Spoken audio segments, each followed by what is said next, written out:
Muškarac je sinoć pucao sebi u usta u bašti restorana u okviru SC Banjica pred šokiranim očevicima.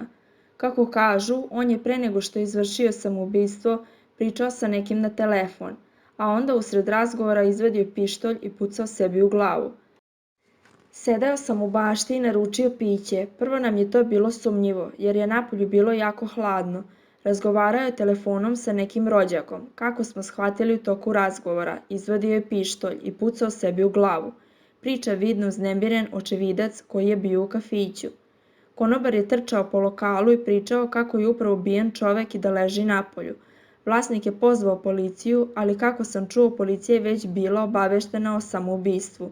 Pretpostavljam da je tokom poziva tom rođaku rekao da će nauditi sebi i da je on nakon toga kontaktirao policiju, priča sagovornik.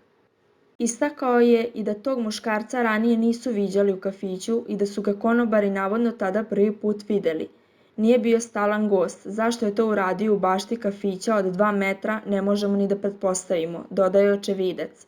Napomenuo je i da su ljudi u kafiću bili šokirani i uplašeni. Podsjetimo, u bašti restorana u okviru sportskog centra Banjica sinoć je muškarac izvršio samoubistvo. On je pucao sebi u usta, a kada su policija i hitna pomoć došli na lice mesta, on je još uvek davao znake života, ali je kasnije preminuo.